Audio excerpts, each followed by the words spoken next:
in Bahrain to spread a message today. لنا بل للأجيال القادمة على أرضنا. فلنتشارك جميعا هذه الرسالة السلمية على مواقع التواصل الاجتماعية باستخدام هاشتاج #SaveSoil والروابط helping us spread and share this message on social channels. Please use the hashtag #SaveSoil and tag @ConsciousPlanet. أدعوكم الآن أن نشاهد فيلما علميا قصيرا عن أهمية إنقاذ التربة وأهمية هذه الحملة العالمية. The proverb 5, we will be producing 40% less food than what we are producing right now, and our populations will be 9.3 billion people. The food shortages that could manifest in the next 25 years, the consequences of that is unimaginable. Civil wars will unfold. Topic that we all have to be very aware of. Humanity needs to join forces, supporting the well-being of our next generations on our beautiful planet, and to ensure a responsible act is implemented to protect our soil, allowing it to thrive and to be healthy. From this remarkable landmark, the Bahrain's National Museum, that has an abundance of objects and artifacts from our land, objects that tell our story and the magical layers of history that passed on it. And in reference to the Holy Quran, here's a significant verse reflecting the importance of soil. Bismillah ar-Rahman ar-Rahim.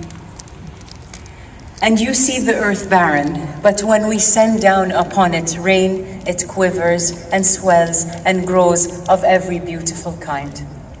Finally, it is an absolute honor to take part in welcoming Sadguru. I'm confident that his message will touch people from various walks of life, and I hope we can all make a positive change in supporting this campaign.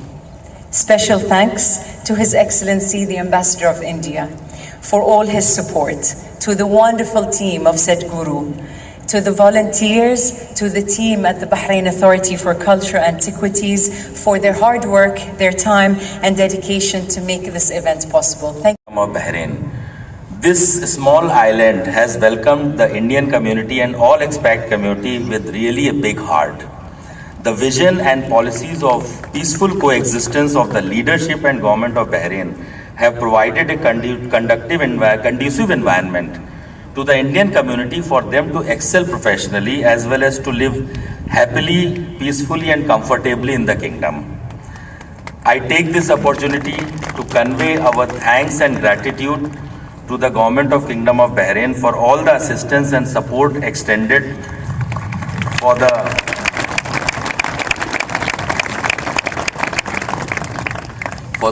welfare of the Indian community in Bahrain, particularly the difficult times of COVID-19 pandemic, and more recently for the visit of Sadguru ji to Bahrain, without which this was not possible. In particular, BACA, led by Her Excellency Sheikha Mai, Her Excellency Sheikha Hala, Supreme Council of Environment, other authorities, as well as all the volunteers of Isha Foundation and my team at the embassy.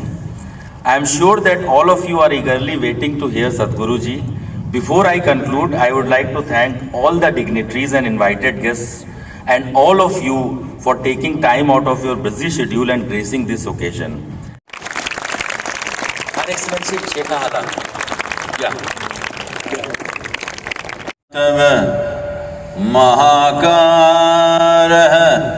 Yogeshwara Kala Kala Yogeshwara Kala Kala.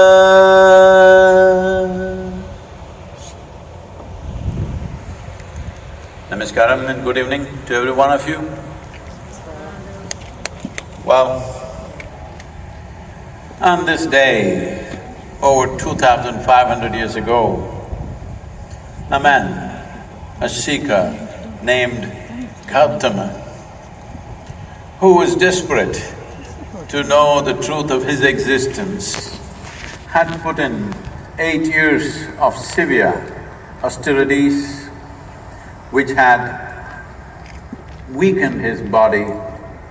He was literally on his last legs of fasting and hurting his body in so many ways.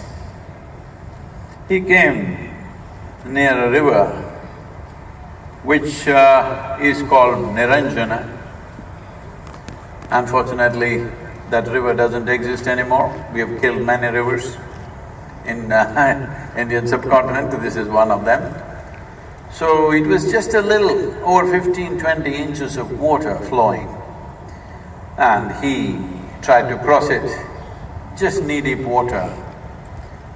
But halfway through, he did not have the strength to continue, so he held on to a branch that had fallen there. And we do not know how long he held on. People say it was a very long time, but in his weakness he might have, even a few minutes might have felt like a long time. But he had no strength to take the next step. At the same time, he was not the kind to give it up. So he held on for supposed to be a very long time. And then he realized, what am I doing? What am I doing with myself? To know the nature of who I am, why am I walking all over the place, doing all kinds of difficult things? I'm torturing myself in so many ways, when all I have to do is turn inward. That gave him the strength to take the next few steps, and then he went and sat under the now very famous tree called the Bodhi tree. This was on this day, the full moon is on, today is Buddha Purnami. It's wonderful we are together here on this day.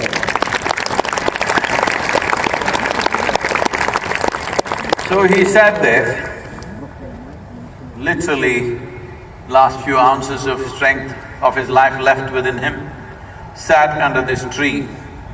This tree has become very famous now, more famous than him, unfortunately. So he sat there, made up his mind, either I must know the truth of my existence or I will pass this way, I will not get up till I know it. He just sat down with that determination. That day became the blessed day where Gautama became a Buddha. What does becoming a Buddha mean? The word Buddha is not his name. There were many Buddhas before him, there are many after him, there still are many. Bhu means buddhi or the intellect. Dha means dada, one who is above. One who is above his intellect is a Buddha. Well, if you are below your intellect, in India, they will call you Buddhu.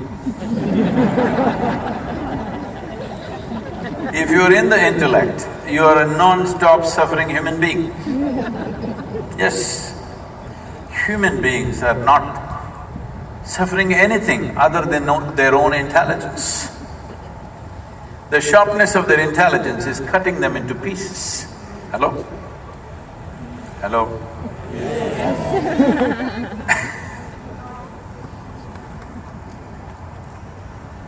No, I'm saying hello thinking you are asleep, I'm not. The only thing that's torturing a human being is their own intelligence. If you had the brain of an earthworm, you would be very peaceful and also eco-friendly. Now with this intelligence, everything seems to be a problem. Whatever you give to a human being, they make a problem out of it. This phenomena of human intelligence, unfortunately, has been more a source of trouble than well-being for most human beings. Because every aspect of their life, they suffer in many, many ways, not because there is something wrong with their life, simply because they do not know how to manage the complexity of their intelligence, the sophisticated intelligence that's been endowed upon you. Why has it become like this? Buddha means one who is above. If you are above your intellect, if you are above your thought and emotional process or your psychological process, Would you know any suffering, I'm asking? Hello? No. The only two kinds of suffering that you know are physical suffering, mental suffering. Do you know any other kind of suffering? No. Even physical is not a suffering, physical is just pain. Well, pain you can multiply in your mind and make it into suffering. Pain is in the body. What I say now, you must listen carefully, otherwise you will make wrong conclusions. Pain is good for you right now, because most people still have not come to enough awareness that they would even be able to preserve themselves if there was no pain in the body. See, wherever there is no pain in the body, see what you have done. See what you have done to this, what you have done to this. Why? Because there's no pain. Suppose there was no pain in your nose, in how many ways you would have cut it in the name of fashion? Hello? You think they wouldn't? Even now, in spite of the pain, they're doing it. If there was no pain at all, as a part of the fashion, you would pull out your stomach bag and intestines on the street and walk like this. Pain has preserved you, yes or no? Yes. So, pain is good for you right now. But suffering is something that happens in your mind because you will multiply the pain in your mind. What happened 10 years ago, you can still suffer, yes? What may happen day after tomorrow, you can already suffer. You're quite an expert. Because what happened 10 years ago doesn't exist right now, but you can suffer that. What may happen day after tomorrow doesn't exist right now, you can suffer that. If you're suffering that which does not exist, I don't want to call you names, but you tell me. Hello? If you're suffering something that does not exist, what do you think is the problem? The case. Hello? It's a psychological case. Only solace is, everybody is like this only. That is how it is in the mental asylum. Only the doctor looks crazy. Everybody seems to be normal. So right now, this is all the human condition is. So on this day, on Buddha Purnami, the glorious moon is out today. This is Buddha Purnami moon. On this day, Gautama realized that the only way to be free from suffering is to be beyond the mind. Once you're above your physicality and your psychological process, that is the end of suffering. And only when there is no fear of suffering will you walk full stride in your life. Otherwise, every step that you take is a half a step, because the fear of suffering, what will happen to me? What will happen to me? Always holding you back. I want you to look at your life carefully. Every aspect of life, whether it's your profession, your personal life, your marriage, whatever decisions you make, always the fear of suffering is determining what you do and what you do not do. Isn't it so?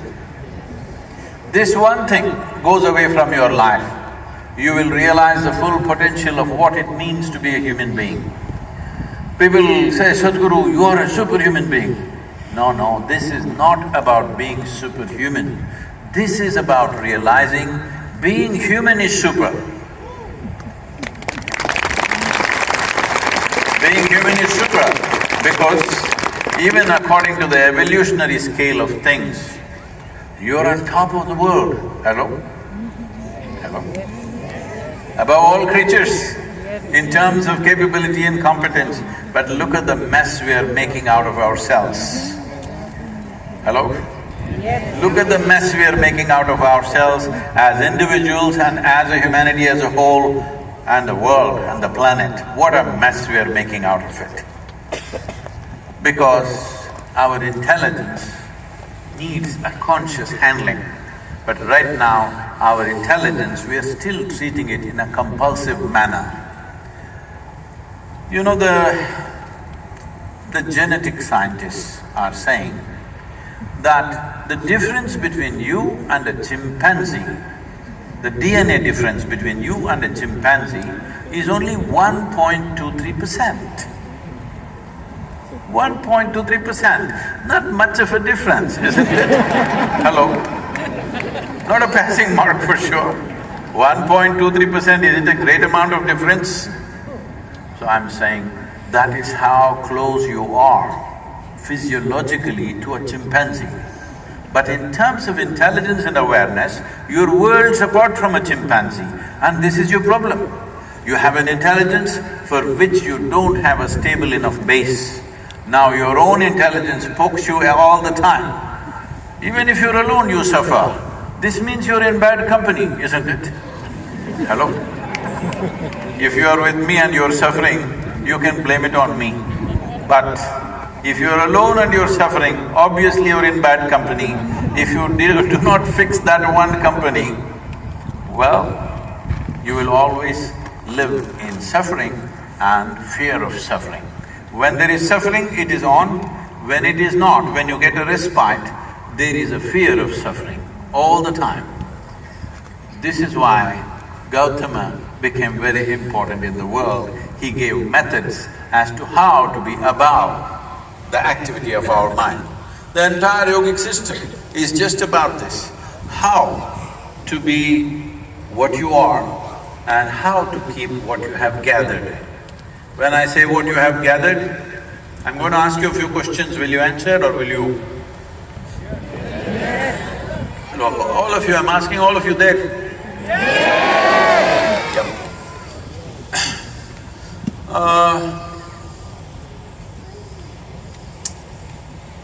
Whatever clothing you're wearing, is that you? No.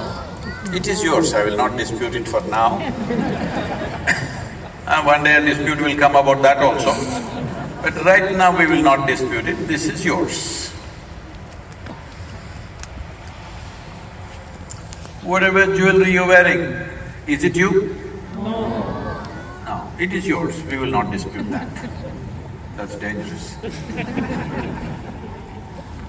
When you were born, you were only this much, huh? Now you gathered this much body, so you obviously gathered it. Is that yours or is it you? Hello? The very body that you carry, is that you or is it yours? It's me and mine, this is a clever ploy. Me and mine. See, anything that you gather, right now, this is a very famous vessel, now I will pick this up. It's famous because it's traveling with me, you know. It's not done anything significant, but… Now I'll pick up this vessel and say, this is my vessel. You will think, oh, Sadguru seems to have some problem. But let us listen, everybody says he's very wise. After some time I say, this is me. Then you will say, let's go. Because this is dangerous. Because the moment somebody claims that which is not you as myself, there is a serious issue, yes or no? Yes. This you're doing every day. Food appears in front of you, food appears upon your plate, you say, this is my food. You eat it, then you say, this is me. There's a serious problem here. Your body, you gathered over a period of time, yes or no? Yes. What you call as my mind is a heap of impressions. This also you gathered over a period of time, yes or no? Yes. So what you think is you is actually what you gathered. What you gather can never ever be you, it can only be yours at the most. So this body, this mind, if this is not you, what the hell are you? This is what he went on searching, Gautama. He's not from moon, he's from this planet, because yesterday Sheikh was pointing about every wonderful girl around her and saying, "This is an angel." I said, "Don't say this. These are all wonderful human beings. There are wonderful human beings in the world, hello? Everybody who is wonderful, if you change their origin from somewhere else, now there'll be a problem. Human beings will have no aspiration to be wonderful. You know, we are a volunteer organization, over 5,600 full-time volunteers and over 17 million part-time volunteers, so every day people have issues. What are they clapping? I'm talking about my problems and they're clapping. Because running a volunteer organization means nobody's trained for the job. Very enthusiastic. They're always on the go, enthusiastic, but they don't know what to do. And you can't fire them for inefficiency because they're volunteers. You run something like this, you will go mad. So here things will be happening, you know, we are like 7 days of the week, 365 days, nearly 18-20 hours a day, every day. So a lot of things happening. So somebody will come up almost every other day, say, "Sadguru, I can't work with this person, oh she's horrible, I can't do this, that guy is like that, this guy is like this, I can't work with them." Then I tell them, see, this is the kind of horrible people that exist on this planet. Like this one, like that one, like that one, like that one. These are all the horrible people we have. But if you see that what you are doing is very significant, you have to work with these horrible people. But if you want to work with perfect people, you must go to heaven and today. Hello? Because the problem is not about whether somebody is wonderful or not. The problem is just about, can you get the best out of people around you? Huh? Hello? For this, to get the best out of everybody around you, first and foremost thing is, can you get the best out of yourself, first of all? I want to set a standard for you. Will you? Be okay? Yes. Hello? Should we set a low standard for you or a very high standard for you? See, high means lot of climbing, difficult. High means places where you have not been. I don't want to torture your life like that. Let us talk about what you are capable of. I'm saying, look back on your life and see, look at one situation or a day or a moment where you were really wonderful. You were very exuberant, joyful, loving, wonderful you were. Just look at that situation. So you're capable of being like that. Make that the baseline of your life, that you don't come below that. Hello? Yes. There were other moments when maybe you were a little nasty and horrible to somebody or to yourself. Leave those things. Whatever was the most wonderful moment in your life, where you were wonderful, not the situation, make that the standard to be, because you're capable of that. Hello? I'm not asking you to do anything that you're not capable of. You're capable of being like that. Sustainability is the only problem. Hello? Yes. It's all about sustainability. You are capable of being joyful, you're capable of being loving, you're capable of being wonderful, but it's intermittent, it fires once in a way. It must fire every moment of your life. Hello? Yes. Because in your life, if you do not do what you cannot do, there is no problem. But if you do not do what you can do, you're a disaster. Yes or no? What you can do must happen, isn't it? What you cannot do, it's okay. What we cannot do will not happen. It's all right. I'm not asking you to do the impossible. What you're capable of must happen. Many, many times, you have been very wonderful. Hello? Hello, hello? Yes. Just make that the standard of your life. What are you waiting for?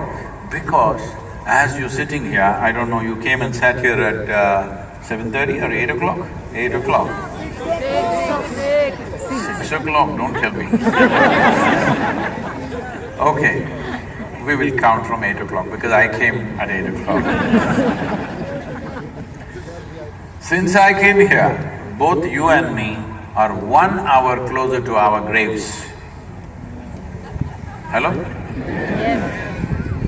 Yes, we are. Because what is ticking away is not the clock, what is ticking away is your life. If you are conscious of this, if you are conscious that your time, your life is running away like this. See, in southern India, when somebody dies, we don't say he died. We'll say kalamaitanga. This means his time got over. Perfect, isn't it? Actually, time got over, what else? All that happened is time got over, isn't it? And time gets over for all of us. If you do little inner engineering, we'll teach you how to kick the can a little bit, but still you will die. Yes, it's very important that you should know this. We can teach you how to postpone it a little bit. There is no technique to avoid it. You know this, all of you? Yes. I just want to check, am I talking to mortal human beings or immortals? Yes. Because there is nothing to do with immortals, they're hopeless cases. Once they become immortal, they are absolutely hopeless because you can't talk to them. Hello? Yes.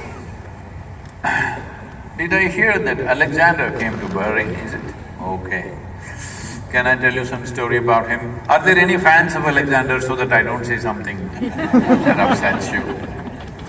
You're a fan of Alexander? The Great? Okay, unfortunately, we have done this in the world. We have labeled certain people as great simply because they were conquerors. I don't know personally how many he killed, but people claim personally he could have killed over 15 to 20,000 people, that is with his own sword. Overall, his armies killed nearly 1.5 million people in those days when populations were way below what it is today. Killing 1 million people in those days. In strange lands, you go and simply kill people and say, I've done it, and go to the next land and kill people and say, this is it. Once you make such people great, and your children read in the books that killing is the greatest thing I can do, you have set a wrong direction for the world itself, isn't it? Hello? Yeah. Because all of you must think about this, because today we are in this phase of… we call this entertainment. You watch any movie, if there is an issue between you and me, as human beings have issues, it's okay. Hello? We have disputes and issues. If I have an issue with you, the best thing is I bash your face up till it becomes like a watermelon. Hello? Yes or no? Every movie is depicting this or no? Yes. Or the best thing is I either cut your throat or shoot you in the head. This is the way to settle every dispute and every issue. Or women take all the utensils in the house and throw it into the walls.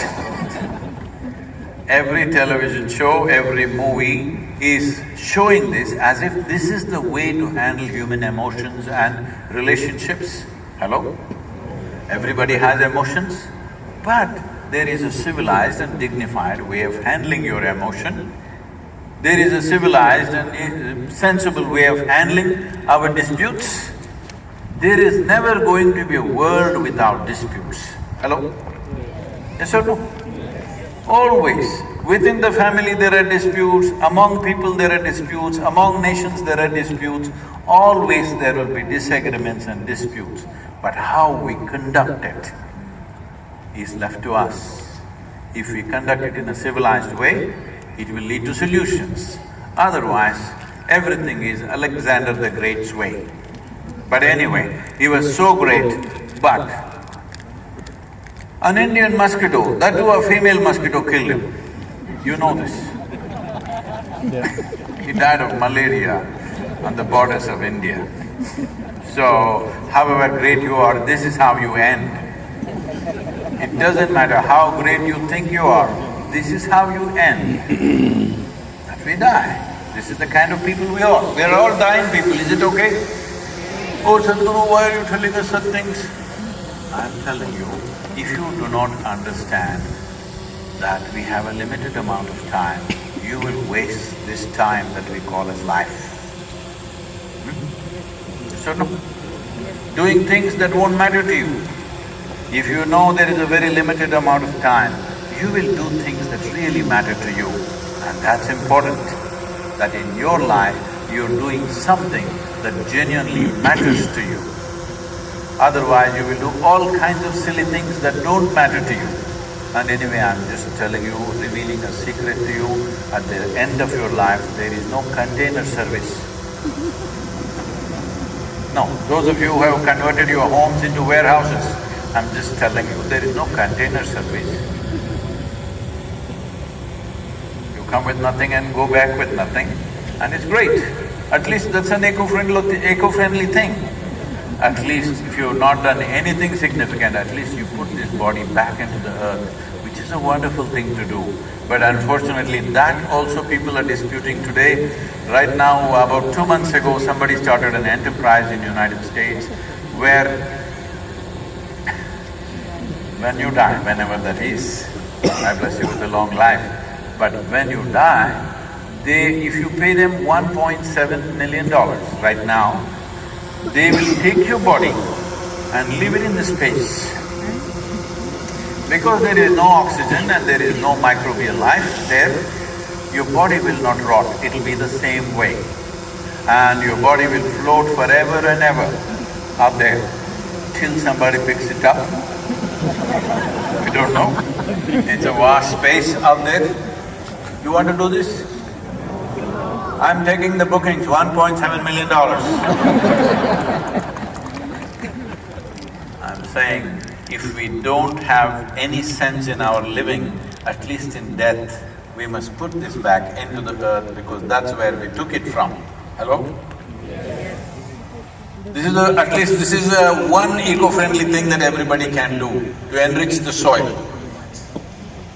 Is that the only thing you'll do? Huh? Is that the only thing you'll do? No. So why this soil became an issue? See, this has happened not because there is some evil force sitting somewhere wanting to destroy planet Earth. Nothing like that. Human aspirations, in search of human happiness and well-being, all this damage has happened. Right now the living Earth statistics says, because this has become the ideal, American way of life, United States has become an ideal in many ways because of Hollywood and so many other influences.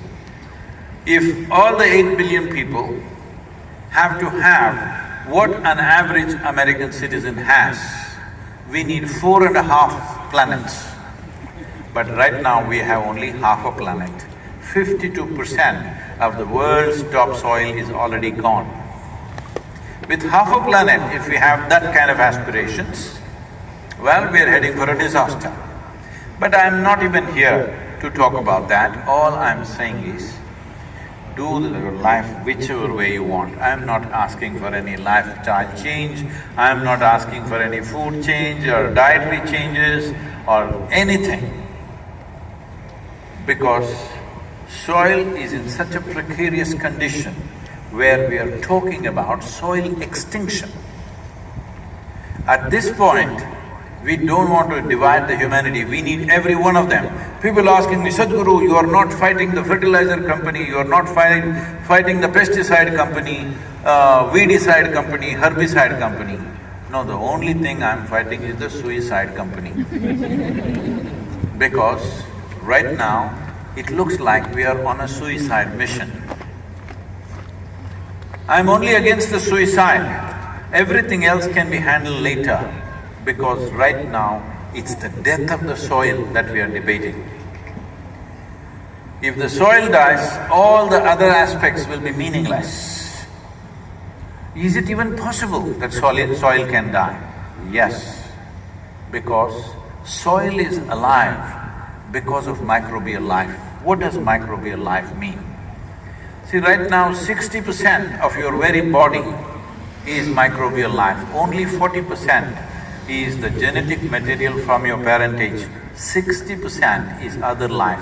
Compared in numbers, from the number of human cells you have and the microorganisms that you have, if there is an election, they will win flat out because they are 60% population in your body. Because your body and your life right now is a consequence of what is happening beneath your feet. It looks the way it looks, but it's alive. It is the largest living system, not just on the planet, not just in the solar system, in the known universe. The largest living system is the soil or the topsoil of this planet, which is just 15 to 18 inches. This much soil around the world is the basis of life on this planet, just this much soil. 15 to 18 inches of soil contains zillions and zillions of life forms and millions of species. Every year, on an average, right now, according to UNFAO, we are losing about 27,000 species of organisms are going extinct per year. At this rate, if we go, in another 30 to 40 years' time, we will reach a point where regenerating the soil will either become extremely difficult or nearly impossible. And once it reaches that point, what will happen to human life on the planet is unimaginable. We don't even want to imagine that because that's going to be terrible. But before that, many things could happen. Right now it is expected, because of soil degeneration, it is expected by 2032, about 3.5 billion people will be water stressed. That means their daily drinking water will be a challenge. Right now already about 1.85 billion people daily are struggling for their daily drinking water already in the world. It will reach 3.5 billion. Because of this, 1 to 1.2 billion people will start migrating, desperate for water. Well, when a billion people move, the amount of suffering that it will cause to individual human beings is another world. Especially women and children will get the worst. Whenever forced migrations happen, whenever unplanned migrations happen, whenever people end up in places where they don't know how to make a living, whenever they don't know the language, they don't have the necessary skills to survive in a given society, women take the worst. So women of the world must stand up and make sure this doesn't happen, because always when forced migrations happen, the worst comes to the women and children. In Sudan, when this war happened, about 260,000 people died. This war is mainly for fertile lands. In this 260,000 people, 50% were children below 6 years of age. 50% of 260,000 who died in a war for land, for fertile land, 50% are children below 6 years of age. Because right now already it's evolving in that direction. Last year the World Food Program has spent $9 million distributing food. This year they are desperate to have $15 billion. 2023 they want $22 billion. How long can you go on distributing food like this? People have to grow food where they are. Food must grow where people are. It's very important. For that, soil has to stay alive. Soil staying alive means just this: it is alive, rich with microorganisms. To what extent means a handful of soil like this can have 8 to 10 billion organisms. That's how alive it is. If this has to stay alive, they need food. What happened to their food? Because the organic matter which they can consume, that's the only thing they eat. And the organic matter that they need to consume can come from only two sources. Plant life and animal life. There is simply no other organic content anywhere in the known universe. There is no organic content anywhere. I'm stressing on this because a whole lot of people think they can print organic matter on their 3D printer. Unfortunately, we've gotten into such states of mind that people think we will print the food. Whatever nonsense you want to do, you still need organic content. Shall I tell you a story? You're getting very serious. It's a serious matter, but it's very important that we stay level-headed and handle this joyfully because this is our love for life. This is not a protest, this is not an agitation, this is not out of anger or resentment against somebody. This is out of our love for the life that we are and the life that's around us and the life that should be on this planet beyond us.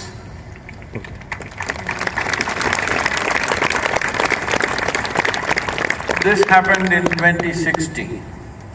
When? Hey, come on, how to tell a story to this kind of person? When I say something, once upon a time, what happened? Hello, then we can tell a story. How to tell a story to you? This happened in 2060.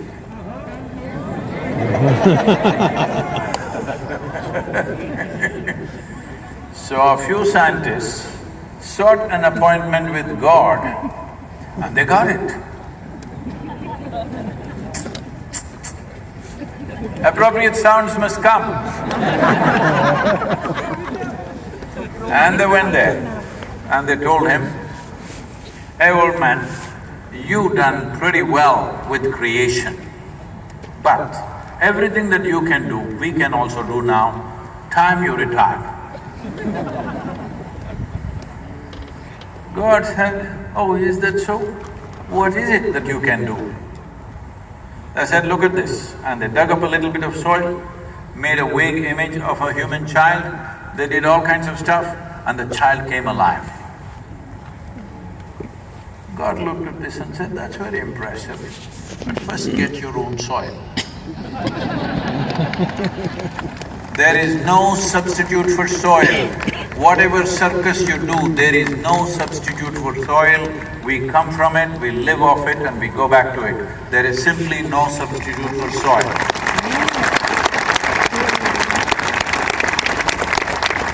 This 15 to 18 inches of soil that you see as topsoil is the cream of this planet.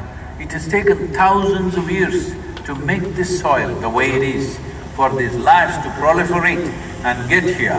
Even in terms of evolution, you have happened only because of this microbial life.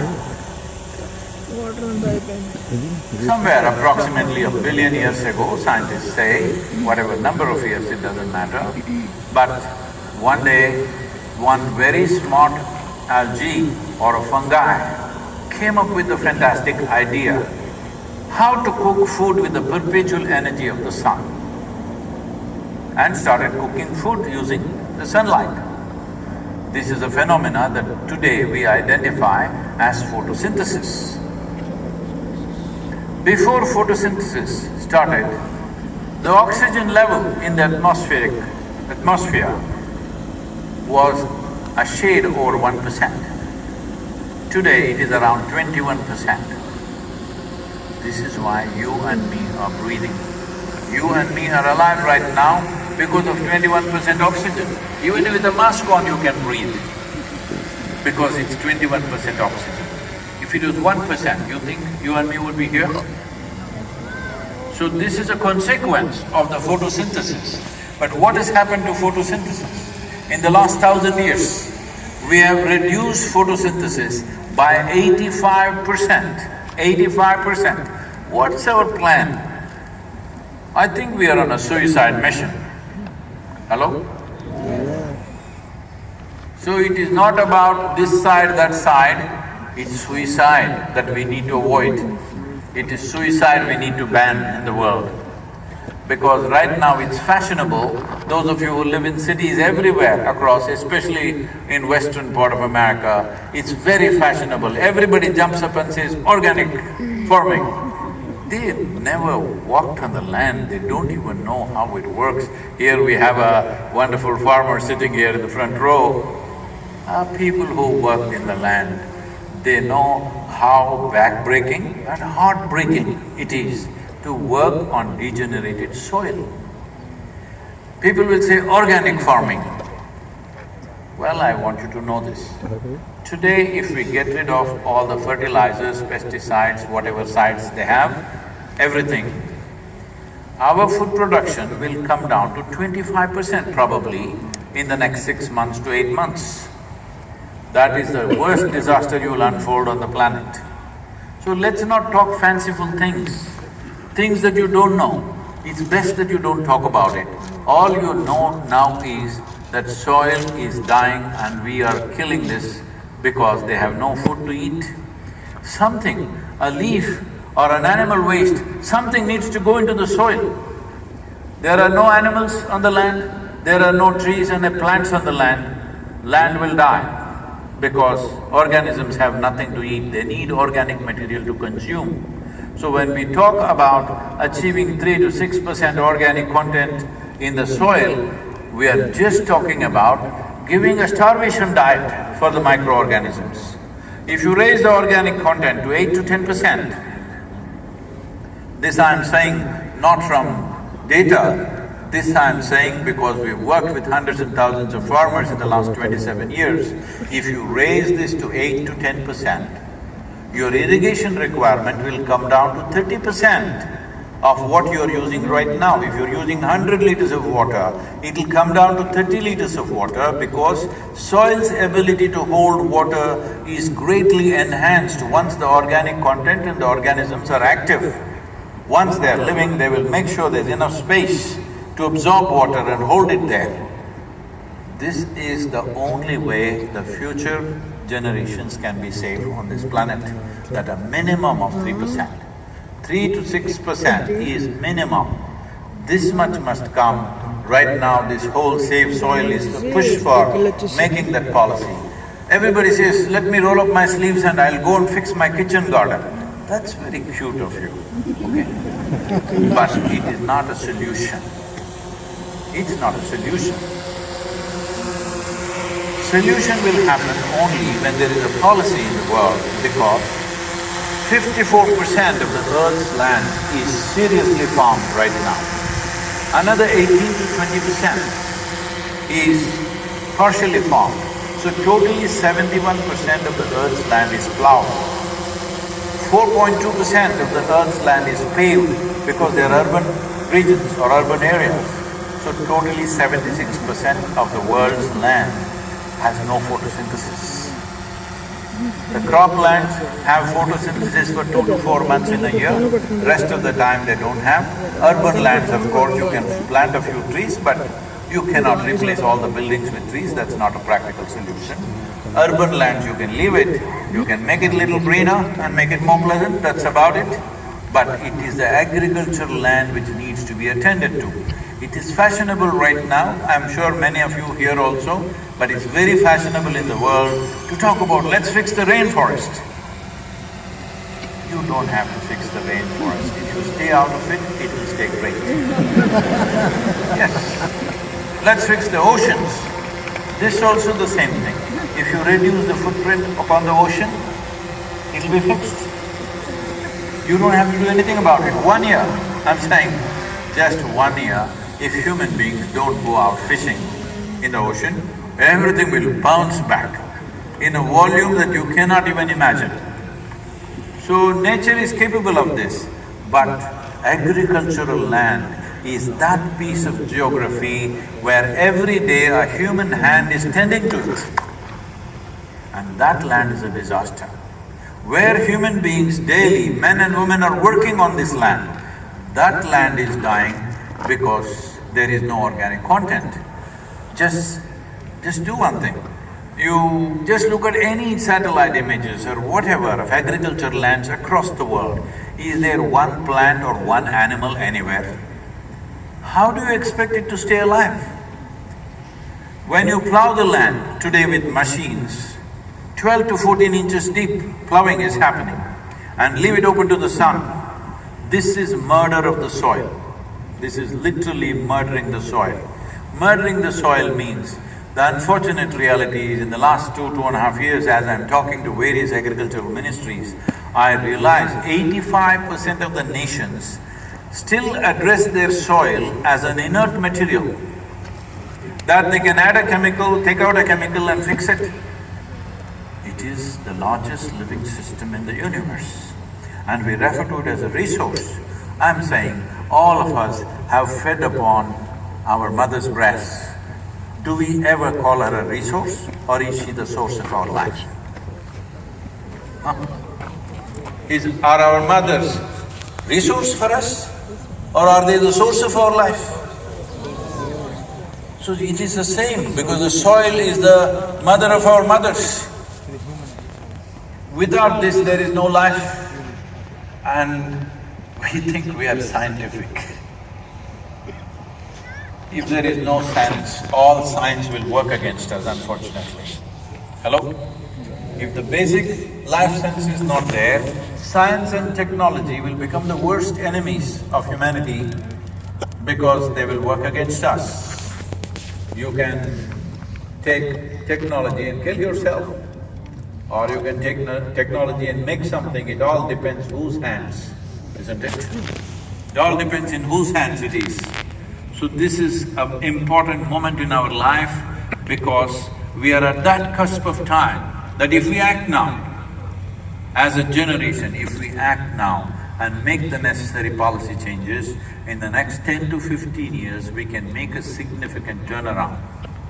But if we allow this to go for another 30 to 40 years, then it will not be possible to turn this around. This is why you are important, because you are this generation of people and never before any generation had the empowerment that you have. That here, sitting right here, or sitting in your homes or in your offices, you can reach the entire world. Never before was it possible. We are talking about Gautama the Buddha, a gentle being like that, as great as he was, when he spoke, hardly 10 people could hear it. Yes or no? Today, you can sit at home and speak to the entire world if you are committed and willing. All I'm asking is, are you willing? Yes. If you are willing, this many people, nearly 6,000 people sitting here, if you make up your mind, you know that you have a smart friend in your pocket. Hello? Huh? Smarter than you? Must be, because unless somebody is smarter than you don't refer to them as smart, isn't it? All right, you have this very smart friend in your pocket. This is a powerhouse. If you use this right, just these people. See, right now, they're telling me the metrics. Since 21st of March, since I started this journey in London, or a little before that in Caribbean, nearly a little over 2 billion people could have spoken about the soil aspect. Before that, 4 months ago, the word soil was not heard of. When I started in London, a journalist came to interview me and said, "Sadguru, why are you taking soil? You think the world will respond? It's the most unromantic thing, it's not like you, take up something, save the sky." Soil, why? Well, since then, over 2 billion people have spoken, but that's not enough. I need 3.5 to 4 billion people to speak so that we can compel every nation in the world to make the necessary policy. Yes, all of you here, 6,000 people. If you make up your mind, you can do that 2 billion. What is it? Your hands will stay busy like this or will you get like this? Hello? Use the skills that you have, use the knowledge that you have, use the technologies that you have and make this happen, because if we don't do this now, in another 20 to 25 years, we will be a very regretful generation. I don't want you to go there, nor do I want to go there, nor do we want our children to go there. Hello? This is our moment. As a generation, what we do, Is sleep a crime? Sleep. Is it a crime? No. No. But if you sleep through your life, you will become a disaster. And disaster is always worse than a crime. Hello? So let's not sleep through this. I am not asking you to go and fix all the soil on the planet. I'm just asking you to raise the voice and keep it up, and I'm giving you a serious discount, 55% discount. When I started in London, I was telling everybody 100 days. Now I'm saying 45 days, 55% discount. You can't say no to me. Hello? Hello? Yes. Are you on? Yes. Can I treat you as an earth buddy? Yes. That means minimum 50, as much as an engineer or a doctor or a lawyer or whatever other professions which drive people to cities. If we don't do this, the food security of the world will suffer immensely. I'm asking, taking India as an example, in 25 years' time, if only 2% of these people are going into farming, you think you can manage to feed the population? This is true with the entire world. The same is true with the entire world. In some places it may look stark, in some places migrations are already leaving lands empty and walking away. If food was growing on the land, would anybody drag their families to unknown terrain and take them somewhere else? Do you believe that? If the soil was rich and it was possible for them to grow food on their lands, will they take their women and children and drag them to all kinds of places? Nobody will do that. So this migration is a serious issue, and the root is soil degeneration. And another important fact you should know is, not in a single nation around the world has ever 60% of the population and stood up and expressed their concern for long-term well-being of the nation or the future of their children. Can you believe this? Not in a single nation. They will talk in tea parties and dinner parties like it's some kind of an entertainment. Ecology and environment has become the biggest entertainment in the world, because this is what people discuss in dinner parties and tea parties, and of course they don't do anything about it. So a time has come where 60%, at least 60% of the adult population should stand up and raise their voice and keep it raised. 55% discount for you. 45 days, will you keep the pitch up? If you do this, making the policies happen at the government levels, we are working in various different ways. We will see how this will happen in the next 24 months after this is over. We are working on this to see this should happen. Is this my planet? Let me hear that, huh? This is our planet. This is our planet. We have found 1,000 ways to divide human beings. Oh, in terms of nationality, race, religion, gender, caste, creed, name it, in every possible way. How you and me can confront each other, how you and me can get into conflict. We have found thousands of ways to do this. When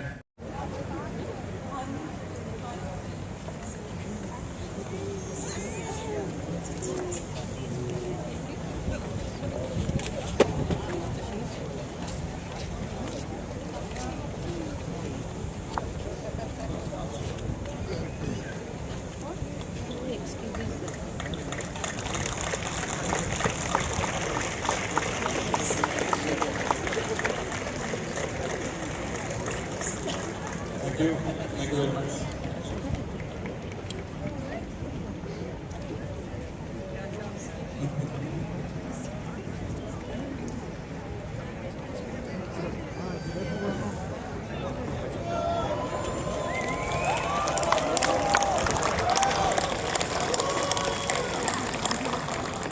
"45 days.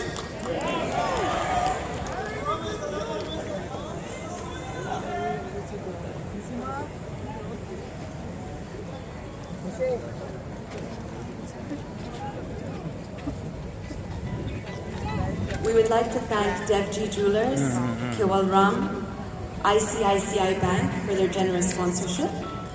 On your way out, you will see Save Soil leaflets available. Please feel free to take these and give them to your friends and colleagues.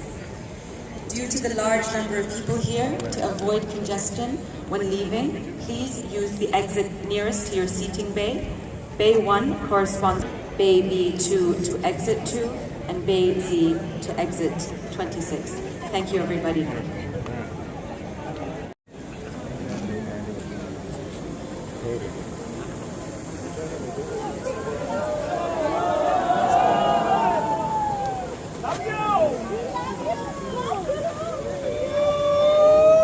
सदगुरु की जय हो,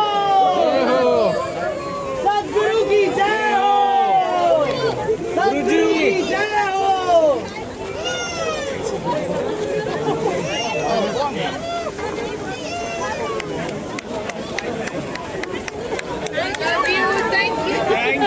Thank you for coming.